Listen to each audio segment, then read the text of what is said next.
Hello friends, आज जो है मैं रिएक्शन करने वाला हूँ खान सर का लेटेस्ट वीडियो। अगर आपने जो वीडियो नहीं देखा है उनके चैनल में, तो उनका जो चैनल का लिंक जो है मैं डिस्क्रिप्शन में दे दूँगा, आप वहाँ पे जाके चेकआउट कर सकते हो। तो फ्रेंड्स चलते हैं, स्टार्ट करते हैं। तो ये जो वीडियो का जो इसका जो टाइटल है, Indian troops on China border, China debt trap, third surgical strike, drone attack on Jammu. तो ये जो है टाइटल है वीडियो का। तो चलते हैं, स्टार्ट करते हैं। जय हिंद। देखिए, भारत चीन सीमा पर एकदम मिरर डिप्लॉयमेंट चल रहा है। मिरर मतलब होता है आमने सामने, जितनी उधर फौज उतनी इधर फौज। जिस तरह शीशा में हम देखते हैं जितना उधर दिखता है उतना इधर दिखता है। तो भारत और चीन की सीमा पर मिरर डिप्लॉयमेंट चल रहा है। देखिए, चीन की पूरी मंशा है कि अगले 2 से 3 साल में वो ताइवान को कब्जा करना चाहता है। इसके लिए वो पीओके की बलि दे देगा, क्योंकि चाइना के ही दम पर पाकिस्तान कूदता है। वो इस बार उसको बलि देगा।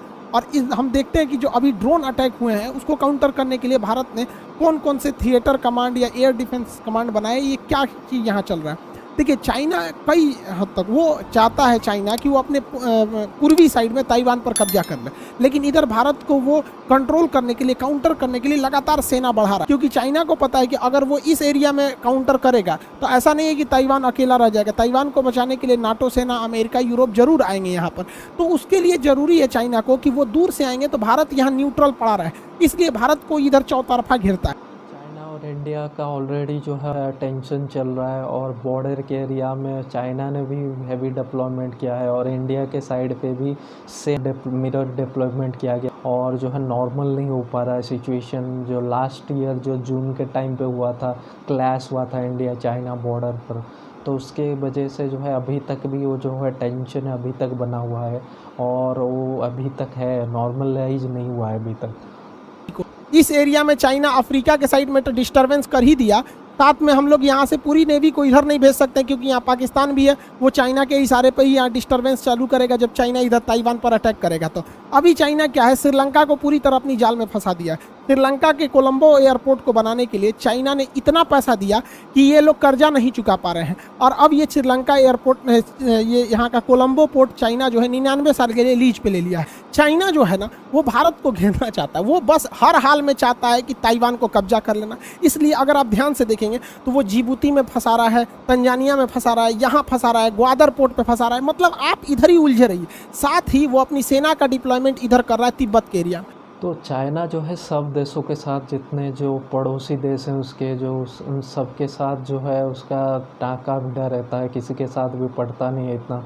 ताइवान के साथ उसका टेंशन चल रहा है, उसके साथ वियतनाम, फिलीपींस, इंडोनेशिया, सारे देशों के साथ जो है उसका एरिया का डिस्प्यूट चलता रहता है। उसके साथ इंडिया के साथ भी स्ट्रिंग ऑफ पॉल्स के माध्यम से जो है वो इंडिया को घेरना चाहता है। चाइना जो है चारों तरफ से घेरने की कोशिश कर रहा है इंडिया को। अब ताइवान के मिनिस्टर वगैरह भी कह चुके हैं कि बहुत जल्द हो सकता है चाइना हमारे पर अटैक करे। हालांकि यूएस नेवी हमेशा इस एरिया में डिप्लॉय रहती है, तो ये, लेकिन देखिए, चाइना अगर इस साइड में इन्वॉल्व होगा तो यूएस भी डायरेक्ट चाइना से नहीं उलझने वाला है। लेकिन जब चाइना ये सोचेगा कि उसको ताइवान पर कब्जा करना है, तो उसकी ज़्यादातर फौज इस साइड में इन्वॉल्व रहेगी, क्योंकि इधर नाटो सेना आ जाएगी, अमेरिका आ जाएगी, ये वगैरह आ जाएंगे। यही सबसे बेस्ट मौका रहेगा भारत को कि इस साइड से पीओके कब्जा कर ले, क्योंकि चाइना 2 फ्रंट पर नहीं लड़ सकता है, कंफर्म है। और अगर एक बार में पीओके आ गया तो भैया ये सीपीईसी जो सड़क है, ये चाइना से कनेक्टिविटी टूट गया। ससुरे, ग्वादर बंदरगाह तुम्हारा काम खत्म, अब तुमको ग्वादर बंदरगाह के लिए घूम के आना पड़ेगा। तो है चाइना जैसा है कि उसके ताइवान को चाइना कहता है कि अपना एरिया है, जैसे इंडिया का जो अरुणाचल प्रदेश है। लेकिन जो अमेरिका और यूरोप के जो देश हैं वो जो है ताइवान को जो है प्रोटेक्शन करने के लिए, अमेरिका जो है हमेशा वो एरिया में जो है अपना जहाज, ये एयरक्राफ्ट कैरियर डिप्लॉय किया हुआ है साउथ चाइना सी के आसपास। भारत इसके लिए तैयारी भी कर रहा है। भारत ने क्या किया है, अपने साइड यहाँ पर कर्नाटक के कारवार में बहुत बड़ा नेवल बेस बना रहा है, एशिया का सबसे बड़ा नेवल बेस, और एक विशाखापट्टनम में इधर में। अब इन दोनों की खासियत समझिए। पहले नेवल बेस कारवार का समझते हैं, फिर विशाखापट्टनम का समझते हैं। देखिए, कारवार में ऑपरेशन सी बर्ड, जो प्रोजेक्ट सी बर्ड है, प्रोजेक्ट सी बर्ड के तहत वहाँ सबसे बड़ा नेवल बेस बनाया जा रहा है। वहाँ नौसेना की जहाजें आएंगी, लंगर डालेंगी, वहाँ एमुनेशन, हथियार, फ्यूल, रडार रिपेयरिंग हर चीज़ करेगा। साथ में इधर विशाखापट्टनम में, इधर तो हो गया करवार वाला में, इधर विशाखापट्टनम से लगभग 150 किलोमीटर दूर रामबीली में भारत जो है अपनी पनडुब्बियों को छुपा के रखने के लिए पहाड़ के अंदर खोद दिया। हमारी थल सेना, वायुसेना, नौसेना, ये 3 सेना से अब काम नहीं चलने वाला है। अब हमें और एडवांस बनना है। और कोई सेना, तो आप कहेंगे ये कौन सेना है? तो ये एक और मेरी टाइम कमांड बनाना चाहते हैं। मेरी टाइम कमांड का काम क्या होगा कि भारत के समुद्र में क्या हो रहा है, क्या नहीं हो रहा है, ये सारी जानकारी जुटाने का काम, केवल जानकारी जुटाने का काम मेरी टाइम कमांड के पास होगा। नेवी से हट के इसे बनाया जाएगा। तो बाहर है भैया बिपिन रावत जी, बहुत बहुत बहुत बहुत बढ़िया काम किए यहाँ पर। और ऐसा एक, ये तो एक कमांड हो गया। अभी देखिए, ये तो नेवी के लिए है, अब देखिए एयरफोर्स के लिए। इन्होंने कहा कि हमारी जो एयर क्षेत्र है, यहाँ पर भी जो हमारी एयरफोर्स है, इसका काम ये नहीं है पता करना कि कौन आया, ड्रोन आया, जहाज आया, क्या ना। एयरफोर्स का काम केवल थूरना है, जांच करने का काम हमारी एयर डिफेंस कमांड करेगी। तो अब एक एयर डिफेंस कमांड बनने वाला है, जिसके पास हैवी रडार होंगे, सैटेलाइट सिग्नल होंगे, उसके पास एक से एक एवॉक्स विमान होंगे जो पूरी भारत में निगरानी करते रहेंगे कि कोई घुस तो नहीं रहा है यहाँ पर। तो बहुत बड़ा कोस्टल लाइन है इंडिया का, चारों तरफ से समंदर से घिरा हुआ है ज़्यादातर एरिया जो है। तो वहाँ से जो है समंदर से जो है कोई भी एनिमी जहाज ये वगैरह आ सकता है। एयर स्पेस से कोई ड्रोन वगैरह, एनिमी के जो फाइटर जेट्स वो सब आ सकते हैं। तो उसको जो है हमें कंटिन्यूस जो है 24/7 उन सबको हमें ट्रैक करना होगा। तो उसके लिए अगर हम सेपरेट एक कमांड बना लेते हैं या सेपरेट एक ऑर्गेनाइजेशन बना देते हैं, वो क्या है, उससे जो है सिस्टमेटिक हो जाएगा, प्रॉपर उसका काम जो है उसको डिस्ट्रीब्यूशन हो जाएगा प्रॉपर। तो जो एयरफोर्स और नेवी को जो है सारा काम नहीं करना पड़ेगा। का एयर डिफेंस कमांड, इसी एयर डिफेंस कमांड के पास जिम्मेदारी रहेगी ड्रोन को काउंटर करने के लिए। अब ड्रोन को काउंटर करने के लिए छोटे साइज के रडार आते हैं और इनकी संख्या बहुत ज़्यादा लगानी पड़ती है, जो एयरफोर्स के लिए एक हेडेक बन जाएगा। इसलिए ये काम एयरफोर्स से हटा के किसके पास हो जाएगा, एयर डिफेंस कमांड के पास। अब इनके पास 2 तरीका होंगे। एक सॉफ्ट किलिंग, आराम से काटो। सॉफ्ट किलिंग में क्या किया जाएगा, इस रडार का सिग्नल जाम किया कर दिया जाएगा के लिए। तो हार्ड किलिंग के लिए लेजर बीम का यूज किया जाएगा। तो अभी रिसेंटली जैसे न्यूज आया था कि जम्मू कश्मीर के जो एयरबेस है वहाँ पे जो टेररिस्ट लोगों ने जो है जो ड्रोन से अटैक किया था, बम जो उसे ड्रॉप किया था वहाँ पे।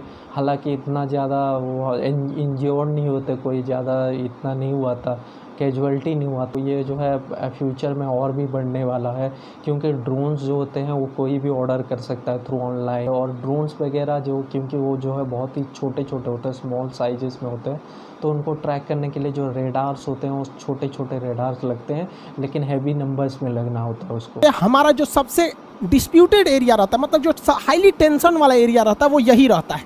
इसी एरिया में भारत को हमेशा टेंशन मिलते रहता है। चाहे ससुरा वो कभी डैमचौक में घुस जाता है, कभी यहाँ गलवान में घुस जाता है, कभी अक्साई चीन में घुसता है, कभी पीओके में, कभी इधर कभी उधर, यही वाला एरिया। तो इसलिए यहाँ भारत का पहला थिएटर कमांड बना दिया जाएगा, जहाँ नौसेना, वायुसेना, थल सेना तीनों एक के पास रहेंगे। एक टेरर काउंटर कमांड बना दिया जाएगा, जिनका काम यही रहेगा कि आतंकवादियों को खोज खोज के आराम से मारते रहे सब। यहाँ पे उन्हें एगो छोटा सा चिटपुटिया वाला बम फोड़ के जम्मू एयरबेस पर कांड कर दिया। अब इस कांड से उनके ऊपर महाकांड होगा।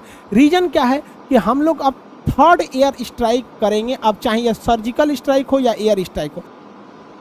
तो पाकिस्तान ने जो अटैक किया था जम्मू के जो एयरबेस में, 3rd स्ट्राइक भी हो सकता है पाकिस्तान के ऊपर। तो अभी तो देखना बाकी है कौन सा टाइप का स्ट्राइक होता है। ये बिपिन रावत साहब ने भी कह दिया कि वक्त आने पर इसका जवाब दिया जाएगा। अब पाकिस्तान डरा हुआ है 3rd स्ट्राइक की वजह से। तो ये रडार और एंटी डिफेंस मिसाइल खरीदा था, एंटी एयरक्राफ्ट, ये मिसाइल हुआ धुआं हो गया।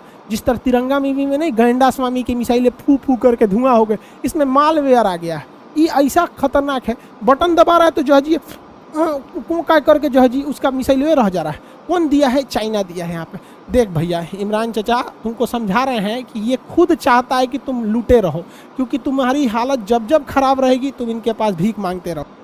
तो चाइना ने जो है पाकिस्तान को मिसाइल डिफेंस सिस्टम दिया था। पाकिस्तान ने जो मिसाइल डिफेंस सिस्टम खरीदा था, ठीक टाइम पे जो उसको जब टेस्ट किया जा रहा था उसमें जो है काम नहीं कर रहा था ठीक से। उसमें कुछ मालवेयर या ऐसा कुछ सिस्टम्स के जो प्रॉब्लम आ गया था उसमें।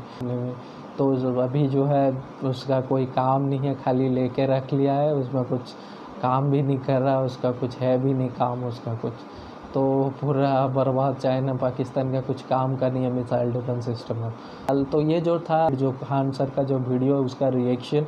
तो फ्रेंड्स अगर आपको वीडियो अच्छा लगे तो लाइक शेयर सब्सक्राइब कर दीजिए। तो फ्रेंड्स मिलते हैं अगले वीडियो में। Thank you.